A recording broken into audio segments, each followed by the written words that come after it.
In today's lecture, our goal is to bridge the gap between the fascinating world of microbes and the industrial products that we encounter in everyday life.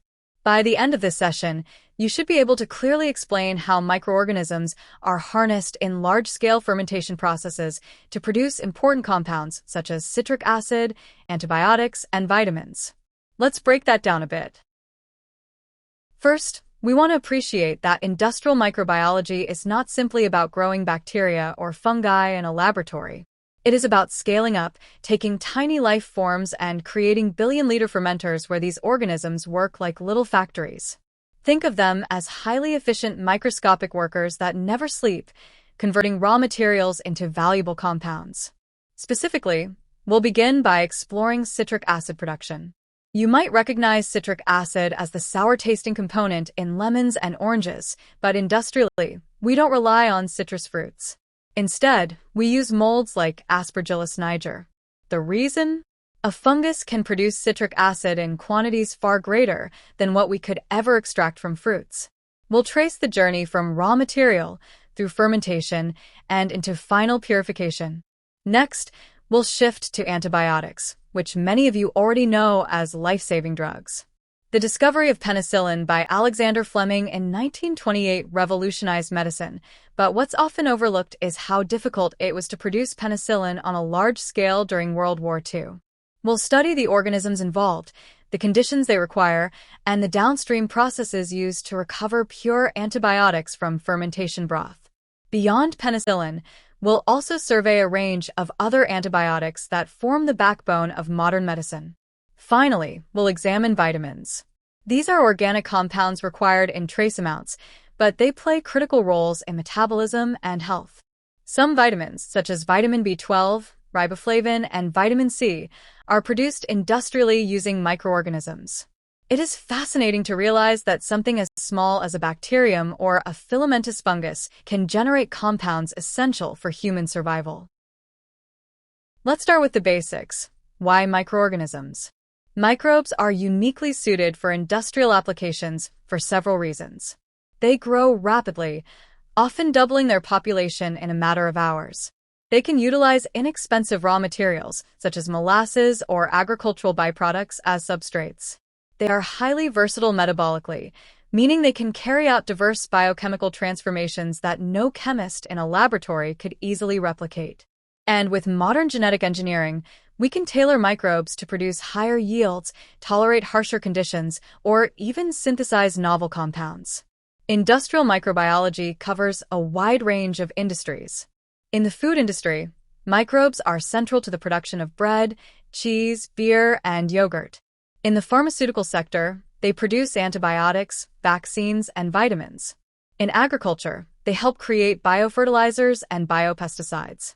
Even in environmental biotechnology, microbes are used in waste treatment and bioremediation. However, in today's lecture, we will focus specifically on 3 case studies that highlight the principles of industrial microbiology: citric acid, antibiotics, and vitamins. The process typically involves 4 stages. First, selecting the right microbial strain, one that can produce the desired product efficiently. Second, designing the fermentation process, which may be submerged, where microbes are grown in liquid broth or solid state. Third, optimizing conditions such as temperature, pH, oxygen supply, and nutrient levels. And finally, downstream processing, which includes separation, purification, and packaging of the final product. It's also worth noting that industrial microbiology represents a shift from artisanal production to standardized, scalable production. For instance, citric acid was once extracted from lemon juice, but today, more than 90% of global supply comes from microbial fermentation. The same shift occurred with antibiotics. Penicillin was once produced in tiny amounts from small cultures, but modern fermenters can produce tons of the drug annually. As we go deeper into each product, I want you to think about this overarching theme: microorganisms as biochemical factories. They may be invisible to the naked eye, but their impact on industries and human life is immense. By the end of the section, you should be able to see industrial microbiology not just as a niche discipline, but as a powerful example of how fundamental science drives innovation and shapes global economies. Now, let's begin with citric acid, one of the most widely produced organic acids in the world. You may already associate it with citrus fruits such as lemons and oranges, but the quantities required by industry are far beyond what could ever be obtained from squeezing fruit. Globally, demand for citric acid is measured in millions of tons each year, and nearly all of it comes from microbial fermentation rather than natural extraction. Why is citric acid so important? To answer that, think about its remarkable versatility. In the food and beverage industry, it serves as both a flavoring agent and a preservative. Its sour taste makes it a common additive in soft drinks, candies, and jams, while its ability to lower pH helps prevent spoilage by inhibiting microbial growth. Beyond food, citric acid is widely used in pharmaceuticals, where it can act as a stabilizer in medicines, improve the taste of syrups, and aid in tablet formulation. It also has roles in cosmetics and cleaning products, functioning as a chelating agent that binds metal ions, making detergents more effective. Another interesting point is that citric acid is a naturally occurring intermediate of the tricarboxylic acid, TCA, cycle, also known as the Krebs cycle. This means it is already part of cellular metabolism, making it biocompatible and safe for consumption. Because of this, regulatory approval and safety concerns are minimal compared to synthetic chemicals. Citric acid production has therefore become a classic example of how industrial microbiology can supply a massive global demand efficiently and economically. While early methods relied on fruit juice extraction, the modern method uses microorganisms, particularly filamentous fungi, that can secrete citric acid into the surrounding medium in very high concentrations. This shift illustrates the power of biotechnology. Instead of harvesting from nature, we engineer and optimize microbes to provide us with consistent, large-scale supply. When we talk about microbial production of citric acid, one name dominates the discussion: Aspergillus niger.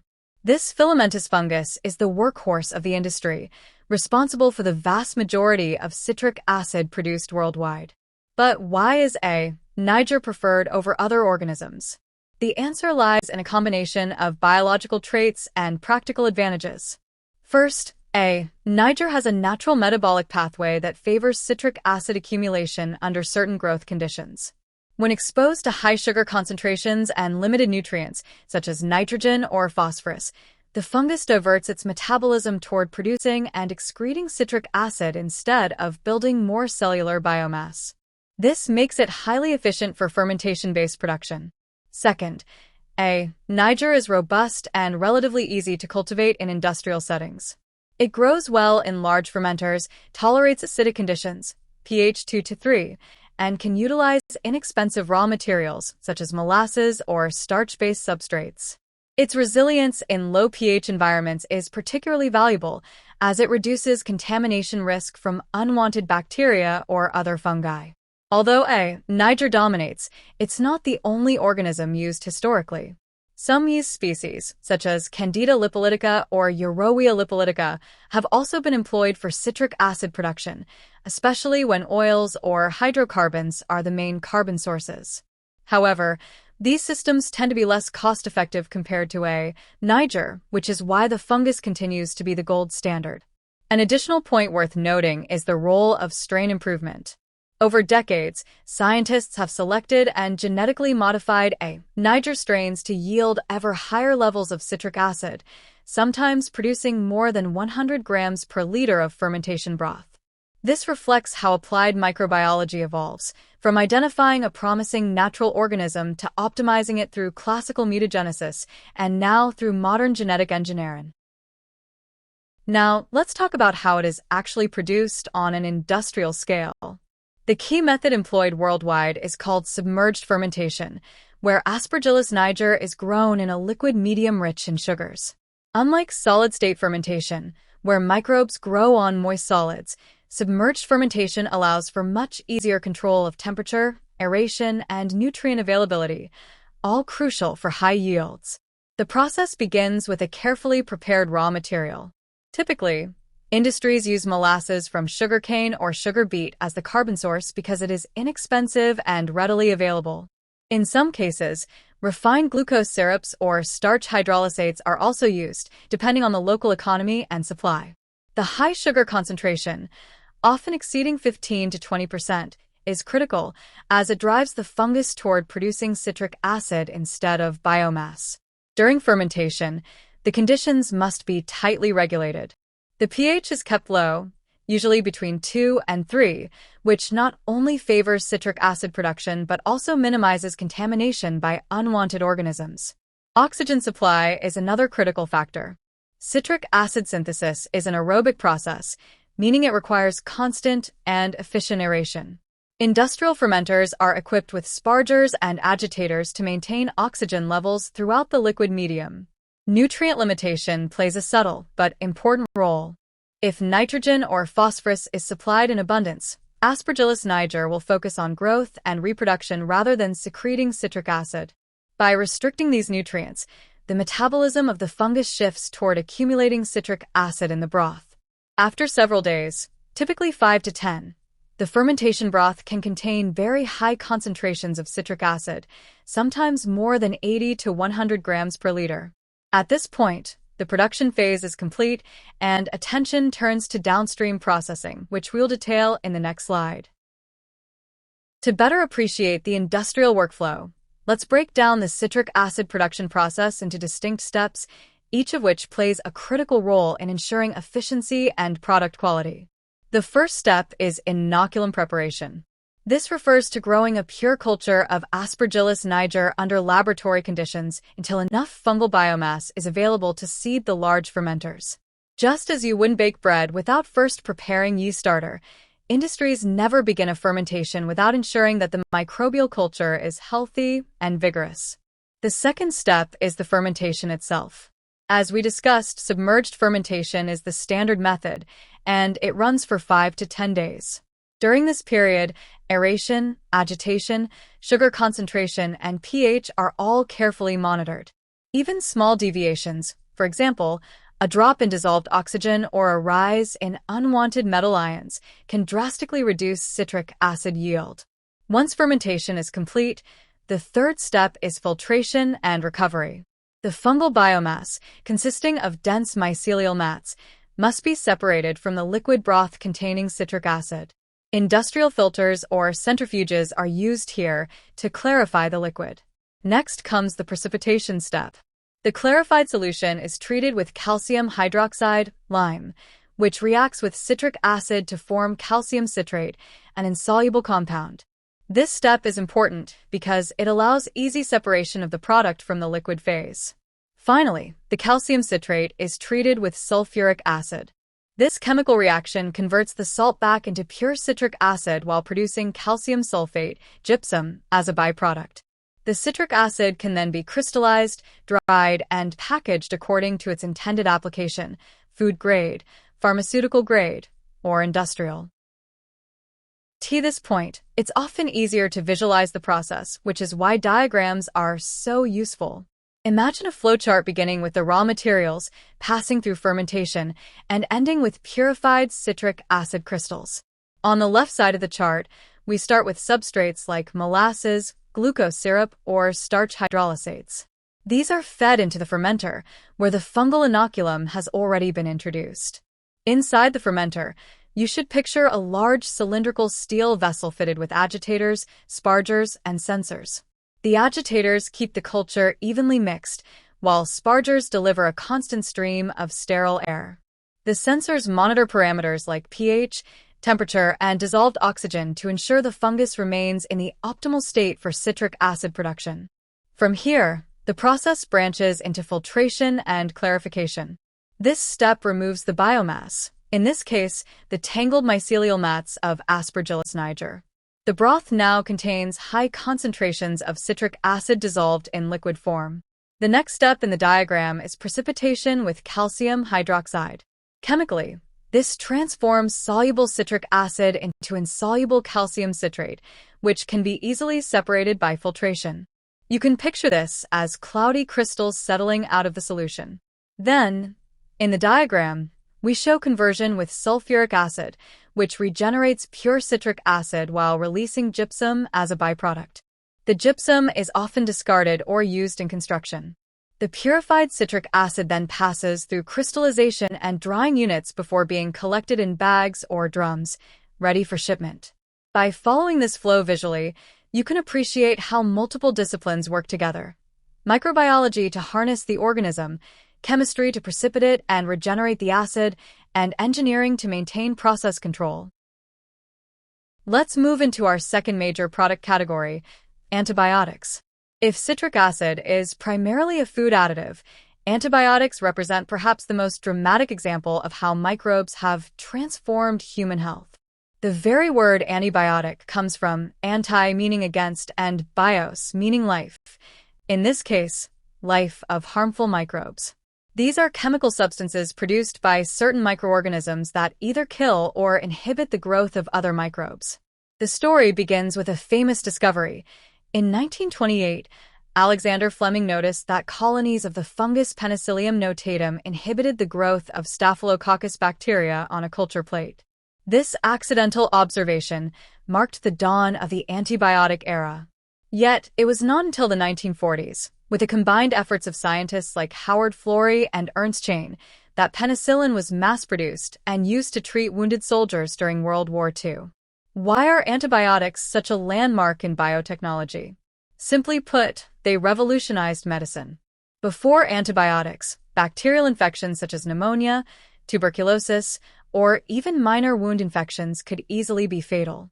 With antibiotics, millions of lives have been saved, and average human life expectancy has risen dramatically.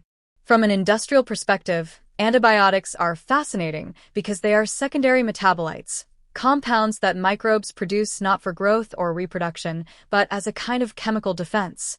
In nature, organisms like Penicillium or Streptomyces secrete these compounds to compete against bacteria in their environment. Industrial microbiologists have learned how to scale up this natural warfare into massive fermentation systems that generate tons of antibiotics every year. While penicillin is the most famous, it is just one member of a large family. Streptomycin, tetracyclines, erythromycin, and cephalosporins are other important antibiotics, each produced by different species of actinomycetes or fungi. In this lecture, we will begin with penicillin as the model system, before surveying some of the others. So, as we transition from citric acid to antibiotics, notice the difference in purpose. Citric acid is a primary metabolite produced during normal growth, while antibiotics are secondary metabolites, often produced in later growth phases. This distinction is key to understanding how production processes are designed. When we talk about antibiotics, penicillin is the classic example, and understanding the organism behind its production is crucial.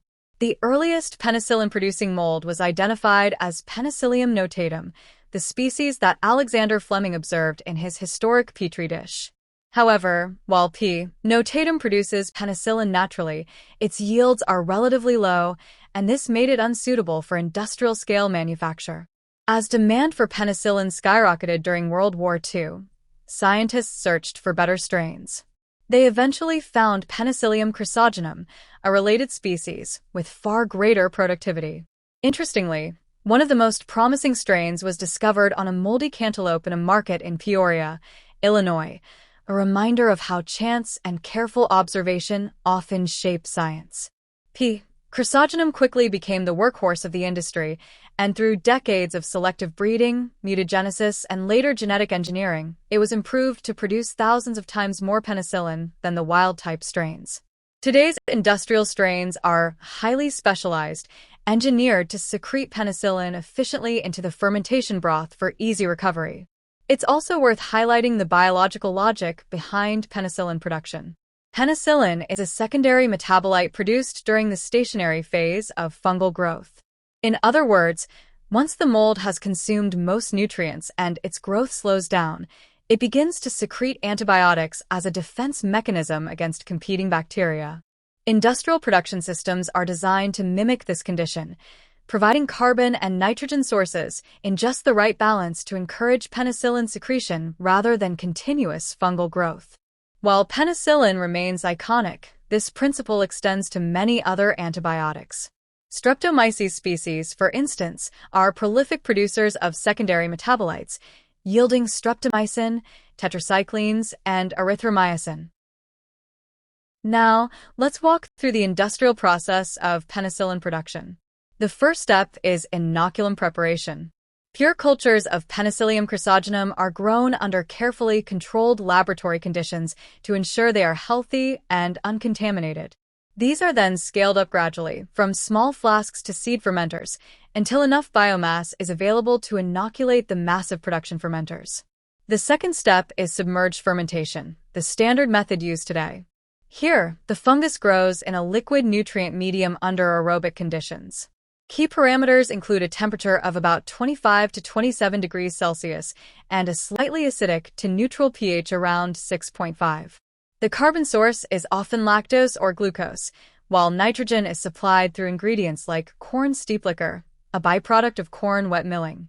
This combination of carbon and nitrogen sources, along with trace minerals, encourages penicillin biosynthesis. During fermentation, constant aeration and agitation are essential because penicillin production is oxygen-intensive. Industrial fermenters are fitted with spargers to provide sterile air and impellers to keep the medium well mixed. The production phase usually lasts about 5 to 7 days, during which the fungus secretes penicillin into the surrounding broth. Once fermentation is complete, the next stage is extraction and purification. Because penicillin is unstable at low or high pH, the broth must be handled carefully.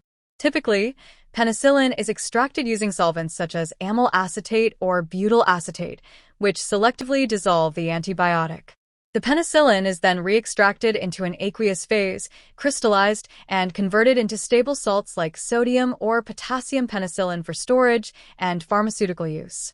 The brilliance of this process lies in its ability to scale up a natural fungal defense mechanism into an industrial pipeline capable of producing tons of a life-saving drug. At this point, it's very useful to visualize the production of penicillin as a flowchart because it helps connect the biological and chemical steps into a clear industrial sequence. Imagine the process starting with a pure culture of Penicillium chrysogenum. This is carefully maintained in laboratory stocks to ensure genetic stability and absence of contamination. From here, the diagram branches into inoculum development.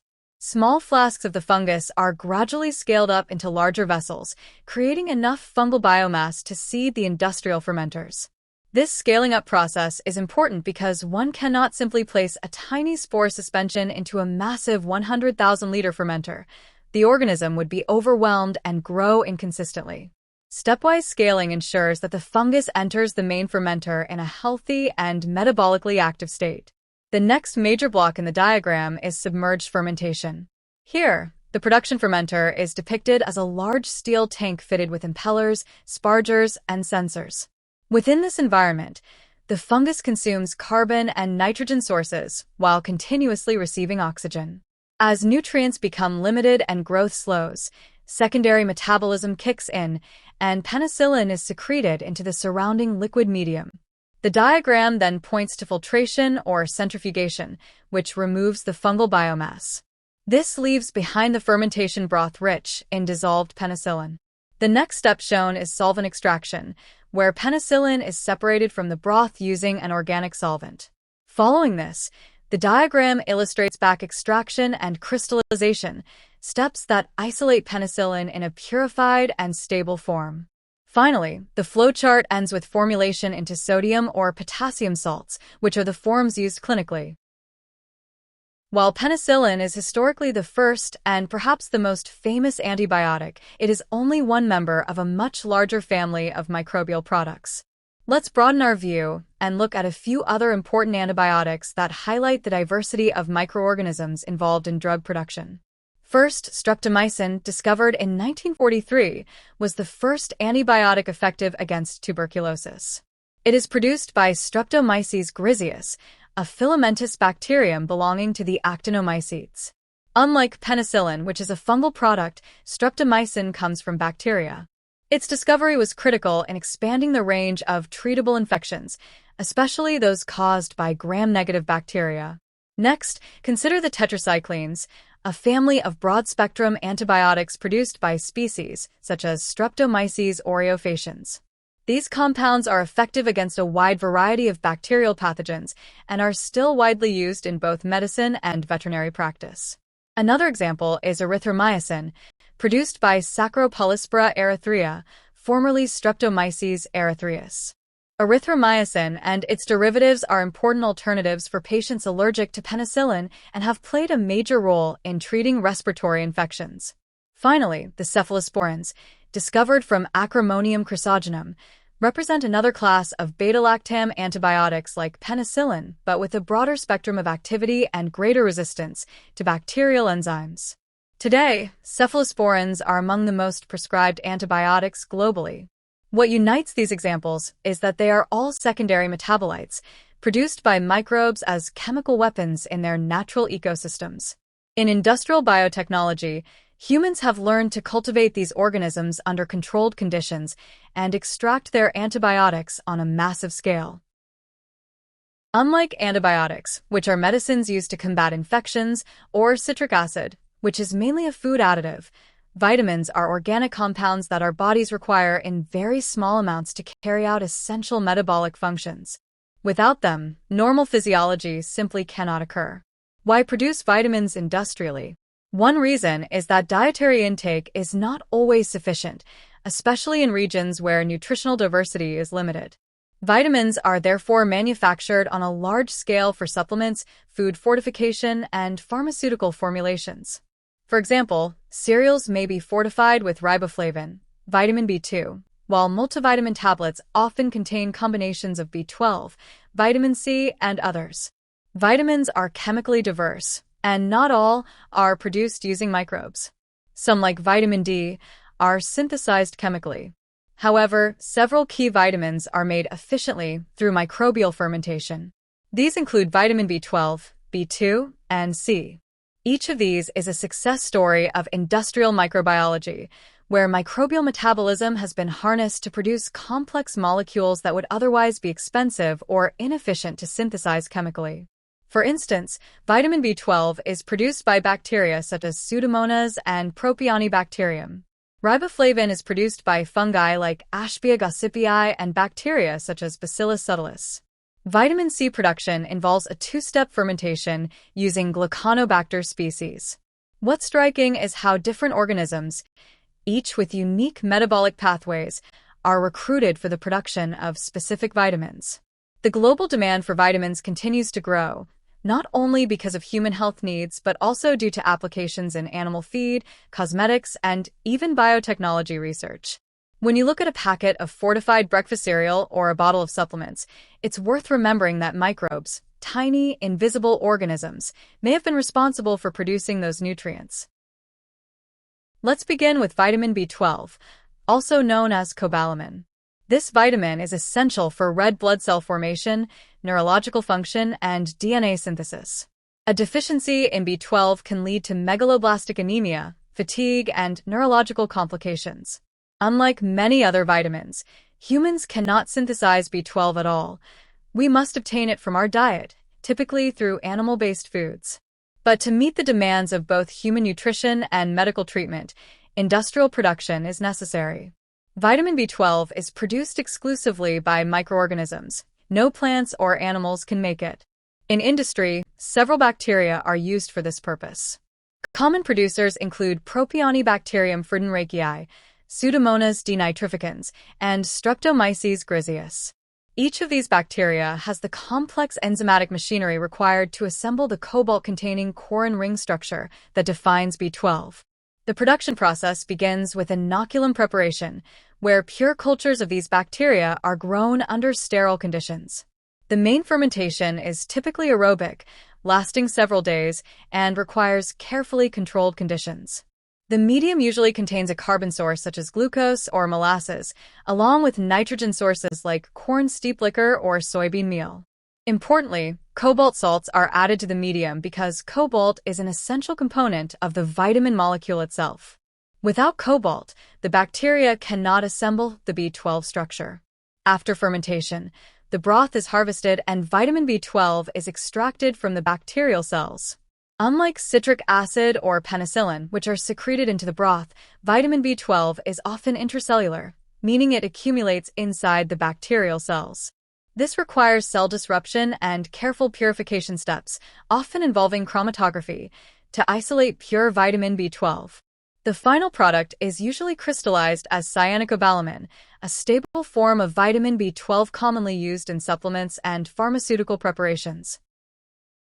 Riboflavin, or vitamin B2, is another classic example of a vitamin produced industrially with the help of microbes. This vitamin is essential for energy metabolism because it forms the backbone of the coenzymes flavin mononucleotide and flavin adenine dinucleotide, both of which are central to cellular respiration. Without riboflavin, our ability to convert food into usable energy would collapse. Deficiency leads to a condition called araboflavinosis, characterized by skin disorders, sore throat, and cracked lips. From an industrial perspective, riboflavin is important not only as a human dietary supplement, but also as an additive in animal feed, where it ensures healthy growth and productivity in livestock. Historically, riboflavin was produced by chemical synthesis, but this process was complex and expensive. Today, the majority of riboflavin is produced via microbial fermentation.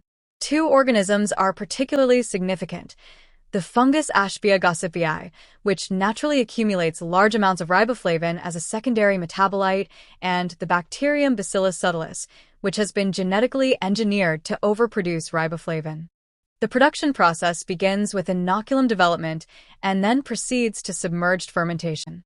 The medium typically includes inexpensive carbon sources like glucose or vegetable oils and nitrogen sources, such as corn steep liquor. Aeration and pH control are important, as riboflavin biosynthesis requires active metabolism. Over several days, the microbes secrete riboflavin into the broth, where it gives the culture a characteristic yellow color due to the vitamin's natural pigmentation. Once fermentation is complete, riboflavin is separated by filtration, purified, and crystallized. Because riboflavin is relatively stable, the downstream process is less demanding compared to delicate compounds like penicillin. The purified crystals can then be milled into powders for tablets, capsules, or animal feed premixes. Vitamin C, also known as ascorbic acid, is one of the most well-known vitamins due to its role in immune health, collagen synthesis, and as an antioxidant. Humans, unlike many animals, cannot synthesize vitamin C and must obtain it from dietary sources or supplements. Deficiency leads to scurvy, historically a common disease among sailors deprived of fresh fruits and vegetables. Industrial production of vitamin C is massive, with hundreds of thousands of tons produced annually. The most famous process for its manufacture is the Reichstein process, developed in the 1930s. This method combines chemical and microbial steps. The starting material is glucose, which undergoes a series of transformations to yield ascorbic acid. The microbial part of the process involves bacteria, such as Gluconobacter oxidans. These organisms oxidize glucose to produce sorbitol, which is then converted into sorbose, a critical intermediate in the pathway to vitamin C. This microbial conversion is highly efficient and replaced what would otherwise be a very challenging chemical step. After the microbial stage, chemical reactions complete the pathway, ultimately yielding pure ascorbic acid. More recently, biotechnology has sought to simplify this multi-step process. Researchers are developing two-step fermentation methods, where genetically engineered microbes carry out most of the transformations in a single system. This reduces reliance on chemical steps, making the process more sustainable and cost-effective. From a functional perspective, vitamin C is in extremely high demand. It is used not only as a dietary supplement but also as an antioxidant in food preservation, preventing oxidation of fats and oils. In the pharmaceutical industry, it is included in multivitamin formulations, wound healing products, and immune boosters. Let's compare the three categories of microbial products we have studied. Each represents a different type of industrial outcome, yet all rely on the same core principles of microbiology, fermentation, and downstream processing. Let's begin with citric acid. This is classified as a primary metabolite, meaning it is produced during active growth of the microorganism. Its production is relatively straightforward. Aspergillus niger is supplied with a carbohydrate-rich medium, and under the right conditions of aeration and pH, it secretes citric acid into the broth. The final product is purified and used mainly in the food and beverage industries as a flavoring, preservative, and acidulant. In contrast, antibiotics like penicillin are secondary metabolites. These are produced not during rapid growth, but rather when the microorganism enters stationary phase, often as a stress or survival mechanism. Industrially, this means that fermentation strategies must be carefully timed and controlled to encourage secondary metabolism. The end product is highly bioactive and used in medicine to fight bacterial infections. Antibiotic production therefore requires rigorous purification and quality control to ensure clinical safety. Vitamins fall into a middle ground. Some, like riboflavin, can be considered primary metabolites because they're linked directly to microbial metabolism. Others, like vitamin B12, involve complex biosynthetic pathways that make them resemble secondary metabolites. Their industrial value lies not in therapeutic use like antibiotics, but in nutrition and supplementation, ensuring that both humans and animals receive essential micronutrients. This comparison underscores the versatility of microbes. With the right organism and conditions, they can function as tiny factories that generate acids, drugs, or nutrients. Understanding the biological nature of each product helps explain why their industrial processes, yields, and markets differ so dramatically. Although microbial production of citric acid, antibiotics, and vitamins has been highly successful, it is not without challenges. Industrial biotechnology operates at the intersection of biology, engineering, and economics, and problems in any of these areas can affect the overall process. One major challenge is strain improvement. Wild-type organisms often produce only small amounts of the desired metabolite. Industrial strains must be optimized, sometimes through classical mutagenesis and selection, other times through modern genetic engineering. For example, Aspergillus niger strains have been engineered for higher citric acid yields, while Bacillus subtilis has been modified to overproduce riboflavin. Maintaining the stability of these high-yield strains over repeated fermentations is an ongoing issue. Another challenge is fermentation control. Large-scale fermenters require precise management of pH, oxygen supply, temperature, and nutrient availability. Even small deviations can drastically reduce yields. For antibiotics like penicillin, conditions must shift from growth to production mode at the right time, which is difficult to manage in very large tanks. Downstream processing is another critical bottleneck. For citric acid, purification is relatively simple, but for antibiotics and vitamins, downstream operations like filtration, extraction, chromatography, and crystallization can be complex and expensive. In fact, downstream processing can account for more than half of the total production cost in some cases. Economic pressures also present challenges. The global market for these products is competitive, and manufacturers must constantly reduce costs while maintaining quality. This pushes innovation in process efficiency, renewable feedstocks, and continuous fermentation technologies. Finally, regulatory and environmental concerns cannot be ignored. Antibiotics, in particular, face strict safety regulations, and improper disposal of production waste can lead to ecological problems or the spread of antibiotic resistance.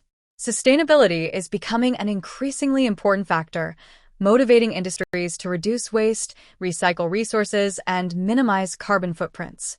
Thus, while microbial production has transformed modern industry, it remains a field that demands constant innovation and problem-solving. Recognizing these challenges helps us appreciate the sophistication behind what might seem like simple, everyday products. The applications of citric acid are high in the food and beverage industry. It serves as a natural preservative, pH regulator, and flavor enhancer. Beyond food, citric acid is used in pharmaceuticals for stabilizing active ingredients and in cosmetics as an antioxidant. In cleaning products, it functions as a biodegradable alternative to harsh chemicals for descaling and chelating metals. Given rising consumer demand for natural, eco-friendly ingredients, citric acid's importance will only grow. Moving to antibiotics, their primary application is obvious: the treatment of bacterial infections in humans and animals. Penicillin revolutionized medicine, and microbial production has since delivered hundreds of antibiotic classes. However, the field now faces a crisis: antimicrobial resistance. Resistant pathogens are spreading faster than new antibiotics are being developed. Future trends involve the use of genome mining, synthetic biology, and combinatorial biosynthesis to discover novel antibiotics and overcome resistance. There is also increasing emphasis on responsible antibiotic use in medicine and agriculture to safeguard their effectiveness. For vitamins, applications span nutrition, pharmaceuticals, and animal feed. Human health supplements represent a huge market, especially as lifestyles and diets shift toward processed foods that may lack micronutrients.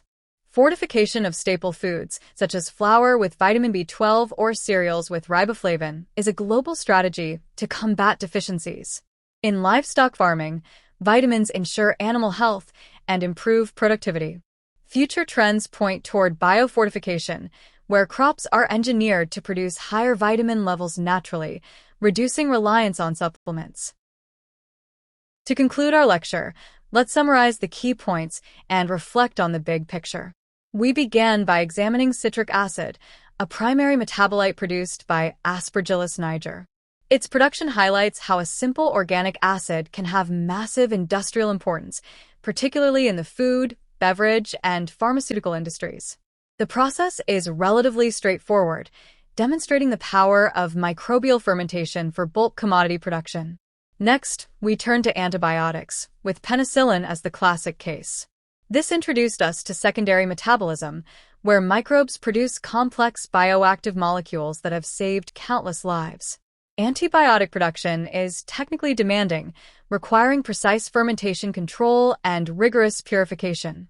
Beyond penicillin, microbial biotechnology continues to provide a pipeline of therapeutic molecules, even as resistance challenges their effectiveness.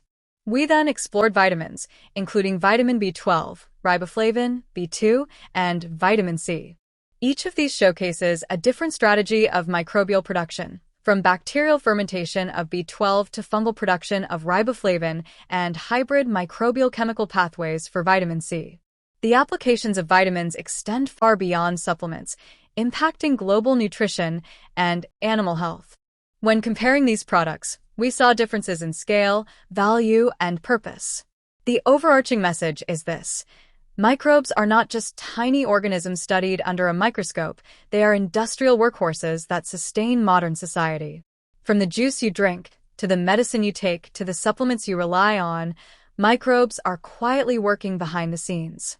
Understanding their role equips us not only to appreciate biotechnology today, but also to innovate for tomorrow. Thank you. Don't forget to subscribe and like the video.